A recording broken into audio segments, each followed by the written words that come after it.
आपके सामने जो है बड़ी चुनौती मान रहे कि क्योंकि सांसद चुनाव लड़े हैं, विधानसभा चुनाव लड़े हैं, महापौर चुनाव लड़ रहे हैं और सांसद और महापौर भी पहले रहे हैं और इसे किस प्रकार की आप चुनौती मानते हैं? छात्र राजनीति में राजनीति कर रहा था तो रमन सिंह जी मेरी आवाज दबाने के लिए मुझे रोज जेल भेजा करते थे।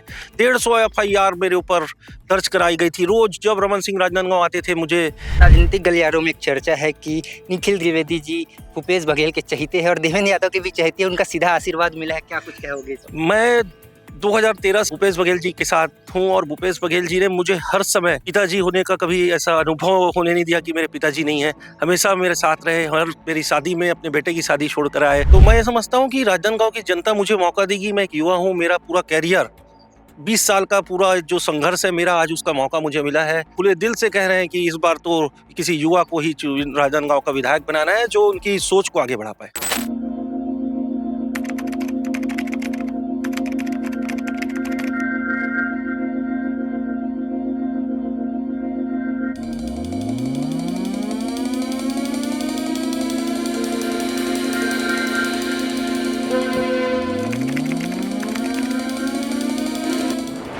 नमस्कार, जय जोहार, जय छत्तीसगढ़ में योगेश हूँ और बिलारी टाइम्स देखना शुरू कर चुके हैं आप। नगरीय निकाय चुनाव नज़दीक है, अब दोनों पार्टियों ने अपने-अपने प्रत्याशियों की घोषणा कर दी है। राजनांदगांव में आपको बता दें कि भाजपा ने मधुसूदन यादव को अपना प्रत्याशी बनाया है, वहीं कांग्रेस ने निखिल द्विवेदी को अपना प्रत्याशी चुना है। कांग्रेस एक युवा चेहरे को मैदान पे उतारे, हमारे साथ निखिल द्विवेदी जी है, उनसे बातचीत करने की कोशिश करेंगे। निखिल भैया, पहले आपको बहुत-बहुत बधाई और महाकाल का आशीर्वाद आप पे बना है, क्या कहना चाहेंगे? जय श्री महाकाल। मैं सबसे पहले तो अपने पार्टी के जो शीर्ष नेतृत्व है उनको धन्यवाद करना चाहूँगा। सचिन पायलट जी, आदरणीय भूपेश बघेल जी, आदरणीय दीपक बैज जी एवं तमाम कांग्रेस के हमारे नेता, जिन्होंने मुझे 36-37 साल के युवा को इस इतनी बड़ी हॉट सीट पर चुनाव लड़ने का मौका दिया और मैं निश्चित रूप से ये चुनाव जीत कर कांग्रेस की झोली में डालूंगा। आपके सामने जो है बड़ी चुनौती मान रहे कि क्योंकि सांसद चुनाव लड़े हैं, विधानसभा चुनाव लड़े हैं, महापौर चुनाव लड़ रहे हैं और सांसद और महापौर भी पहले रहे हैं और इसे किस प्रकार की आप चुनौती मानते हैं? मैं इसे चुनौती नहीं मानता, मैं तो ये समझता हूँ कि माननीय मधुसूदन यादव जी भारतीय जनता पार्टी के घिसे-पिटे चेहरे हो गए हैं। भारतीय जनता पार्टी को के पास और कोई चेहरा ही नहीं है राजनांदगांव में। ये राजनांदगांव के जो हमारी जनता है, चाहे भारतीय जनता पार्टी के कार्यकर्ता हैं, इनके ऊपर कवर्धा के लोगों का राज है। चाहे सीएम साहब हों, चाहे पूर्व सीएम साहब हों, चाहे उनके बेटे हों, चाहे सांसद जी हों, ये लोग राजनांदगांव के जो लोकल उनके कार्यकर्ता हैं, जो लोकल के स्थानीय नेता हैं, उन पर कोई भी विश्वास नहीं करते। केवल एक ही नाम है उनके पास, मधुसूदन यादव। जब कभी जिलाध्यक्ष बनाने की बात आएगी तो मधुसूदन यादव, कभी महापौर चुनाव लड़ने की बात आएगी तो मधुसूदन यादव, सांसद लड़ने की बात आएगी तो मधुसूदन यादव, विधानसभा चुनाव लड़ने की बात आएगी तो मधुसूदन यादव। और मधुसूदन यादव जी ने तो राजनांदगांव से अपना नाता उस समय से खो दिया है जब से वे डोंगरगांव चुनाव लड़ने गए थे और उन्हें करारी हार हुई। 25,000 वोट से उनकी हार हुई और वो अपने आप को जो जन नेता कहलाते थे अपने कार्यकर्ताओं से, वो जन नेता का शब्द उसी दिन खत्म हो गया कि मधुसूदन यादव डोंगरगांव जाके हार गए थे। अब वो फिर से राजनांदगांव में महापौर चुनाव लड़ना चाहते हैं या पार्टी उन्हें लड़ा रही है। तो मैं ये समझता हूँ कि राजनांदगांव की जनता मुझे मौका देगी। मैं एक युवा हूँ, मेरा पूरा कैरियर 20 साल का पूरा जो संघर्ष है मेरा, आज उसका मौका मुझे मिला है। पूरे शहर के जितने भी तमाम समाज हैं, तमाम युवा हैं, महिला हैं, बुजुर्ग हैं, जितने भी लोग हैं, उनका सभी का बधाई संदेश मुझे मिल रहा है और सारे लोग ये कह रहे हैं, खुले दिल से कह रहे हैं कि इस बार तो किसी युवा को ही राजनांदगांव का विधायक बनाना है जो उनकी सोच को आगे बढ़ा पाए। 18 साल की उम्र में आपने राजनीतिक करियर की शुरुआत की, एनएसयूआई के अध्यक्ष बने, जीते चुनाव भी रमन सिंह के रहते हुए। आज आपकी उम्र 36 साल है, मतलब 18 साल आपको राजनीतिक अनुभव हो गया है। क्या कुछ आपका सफर रहा है, लोगों को बताना चाहेंगे? मैं लगातार 18 साल की उम्र से ही कॉलेज की लाइफ से ही राजनीति से जुड़ा, राजनीति में काम किया। लगातार जिले की राजनीति में सक्रिय रहा, प्रदेश की, देश की राजनीति में सक्रिय रहा और जब भी जनता को मेरी ज़रूरत पड़ी, युवाओं को मेरी ज़रूरत पड़ी, छात्रों को मेरी ज़रूरत पड़ी, किसी को भी मेरी ज़रूरत पड़ी तो मैं सबसे सामने आकर सड़क की लड़ाई लड़ता रहा। मैं आपको बताना चाहूँगा कि जब मैं छात्र राजनीति में राजनीति कर रहा था तो रमन सिंह जी मेरी आवाज़ दबाने के लिए मुझे रोज़ जेल भेजा करते थे।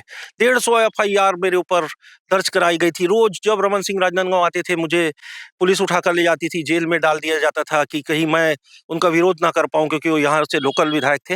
लेकिन मैं हार नहीं माना, मैं लगातार संघर्ष किया और मेरे नेता श्री भूपेश बघेल जी, जिनका मैं किन्हीं शब्दों से भी धन्यवाद नहीं कर सकता कि जब तक वो हैं, तब तक युवाओं को मौका मिलता रहेगा। जैसे उन्होंने भिलाई से 24 साल के एक युवा देवेंद्र यादव को उठाकर महापौर बनाया था, आज मुझे मौका दिया है। मैं इसके लिए भूपेश बघेल जी का दिल से धन्यवाद करता हूँ और प्रदेश के ये युवाओं को कहता हूँ कि इस प्रदेश में जब तक भूपेश बघेल हैं, तब तक युवाओं को मौका मिलता रहेगा। फिर भी भाजपा के नेता कह रहे हैं कि निखिल त्रिवेदी के पास अनुभव की कमी है, चुनाव लड़ने के अनुभव की कमी है, क्या कुछ कहना चाहेंगे इनके लिए? भाजपा के नेता और तमाम लोगों को मैं बताना चाहता हूँ कि मैंने कई पार्षद चुनाव लड़ाए हैं, युवा साथियों को अपने चुनाव लड़ाया, चुनाव जिताया है, नगर निगम की राजनीति से भली-भाँति परिचित हूँ। इसके पहले भी देवेंद्र यादव का चुनाव संचालक मैं ही था और मेरे जो विपक्षी कह रहे हैं मुझे अनुभव नहीं है, हाँ, मुझे अनुभव नहीं है भ्रष्टाचार करने का।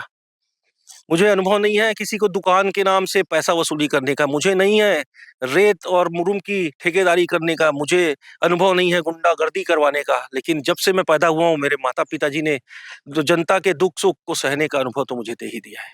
राजनीतिक गलियारों में एक चर्चा है कि निखिल त्रिवेदी जी भूपेश बघेल के चहेते हैं और देवेंद्र यादव के भी चहेते हैं, उनका सीधा आशीर्वाद मिला है, क्या कुछ कहोगे इस पे? मैं 2013 से भूपेश बघेल जी के साथ हूँ। पहले विद्याचरण शुक्ला जी मेरे नेता थे और मैं फिर भूपेश बघेल जी के साथ हूँ और भूपेश बघेल जी ने मुझे हर समय एक ब पिताजी होने का कभी ऐसा अनुभव होने नहीं दिया कि मेरे पिताजी नहीं हैं। हमेशा मेरे साथ रहे, हर मेरी शादी में अपने बेटे की शादी छोड़कर आए और मुझे आज आगे बढ़ाने में उनका हाथ है। मैं राष्ट्रीय महासचिव भी बना था एनएसयूआई का या आज मैं महापौर की टिकट ला पाया हूँ, तो इसमें मेरे शीर्ष नेतृत्व भूपेश बघेल जी, दीपक बैज जी और सचिन पायलट का हाथ है। मधुसूदन के आगे क्या कुछ रणनीति रहने वाली है आपकी? मधुसूदन जी के आगे रणनीति यही है कि हम ज़मीन के एक-एक कार्यकर्ता से मिलेंगे, एक-एक जनता के एक-एक घर जाएँगे। हमारे पास ज़्यादा समय तो नहीं है, लेकिन मैं एक युवा हूँ और मैं बहुत तेज़ी से जनसंपर्क को पूरा करूँगा। कांग्रेस पार्टी मेरे साथ है और हमारे जितने भी तमाम कार्यकर्ता हैं, बहुत मजबूत हैं, युवा साथी मजबूत हैं और आज शहर के गलियारों में यही चर्चा है कि लड़का बाजी मार जाएगा।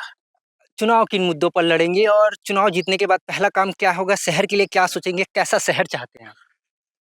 सबसे मेन बात है कि जो जनता की मूलभूत समस्या है, पेयजल, सफाई और स्वास्थ्य इस पे ध्यान दिया जाएगा और मैं ये चाहता हूँ कि शहर में आज पार्किंग की सबसे बड़ी समस्या है। पार्किंग के लिए हमारा शहर राजनांदगाँव क्योंकि सकरा है और पार्किंग की व्यवस्था नहीं है, तो सबसे पहले तो 2-3 पार्किंग स्थान बनाए जाएँ, क्योंकि पार्किंग के कारण बहुत लोगों को तकलीफ होती है। दूसरा, हम राजस्व बढ़ाने का काम करेंगे। निगम का राजस्व कैसे बढ़े, वहाँ पे डेवलपमेंट के कार्य कैसे हों, को कैसे राजनांदगाँव का व्यापार आगे बढ़ पाए, फल-फूल पाए, इस पर भी ध्यान दिया जाएगा। साथ ही यदि मैं बात करूँ मोहारा वाटर वर्क्स की कि शिवनाथ नदी का पानी पूरा राजनांदगाँव पीता है, मैं उसकी सुरक्षा बढ़ाने की भी एक माँग बहुत पहले से करता रहा हूँ और इस बार भी चाहूँगा कि मैं यदि महापौर बनता हूँ तो उसकी सुरक्षा बढ़ाऊँगा, क्योंकि कोई शरारती व्यक्ति यदि मोहारा के उस वाटर वर्क्स में यदि पानी में कोई जहर मिला दे या कोई केमिकल मिला दे तो सारा शहर को हो जाएगा और नुकसान होगा। उससे ज अपेक्षा मैं ये चाहता हूँ कि वहाँ पे सीसीटीवी कैमरे से निगरानी हो, वहाँ की सुरक्षा बढ़ाई जाए, क्योंकि आज पूरा शहर राजनांदगाँव मोहारा नदी का पानी पीता है। आखिरी सवाल, निगम में कांग्रेस की सरकार रही, हेमा देशमुख महापौर रही, उनके कार्यकाल को कैसे देखते हैं आप? वहाँ हमारी महापौर जी ने और हमारे भूपेश बघेल जी की सरकार में बहुत अच्छे कार्य किए हैं। लगातार सड़कें बनी, विकास कार्य हुए, महाकाल चौक जैसा चौक बना, अणुव्रत मार्ग बना, महेश मार्ग बना, ऐसे सारे तमाम निगम के कार्य हुए। किंतु पिछले 1 साल से जब से भारतीय जनता पार्टी की सरकार आई थी, तो हमारे महापौर जी को काम करने से रोका गया। हमारी महापौर जी को भारतीय जनता पार्टी की सरकार ने काम करने से इसलिए रोका क्योंकि वो कांग्रेस से थी और सरकार भारतीय जनता पार्टी की बन गई थी। आज तो इस प्रदेश में युवा हो चाहे सामान्य वर्ग का आदमी हो, ये चिंतित है कि इस प्रदेश का मुख्यमंत्री कौन है? आखिर इस प्रदेश में चलती किसकी है? कोई भी ऐसा व्यक्ति नहीं है, चाहे वो व्यापारी हो, चाहे कर्मचारी हो। आज कर्मचारियों के 4-4, 6-6 महीने वेतन नहीं दे पाते। कर्मचारी भटक रहे हैं, भूख-प्यास से तड़प रहे हैं और ये भारतीय जनता पार्टी की सरकार है कि ये कौन चला रहा है, यही नहीं पता। जी, जी, बहुत-बहुत धन्यवाद और बहुत-बहुत शुभकामनाएँ इस चुनाव के लिए। तो हमने निखिल त्रिवेदी से बातचीत करने की कोशिश की और आपके क्या सवाल है कमेंट सेक्शन में बताइएगा, क्योंकि हम और भी इंटरव्यूज़ लेने वाले हैं। अभी तक के लिए इतना ही, धन्यवाद।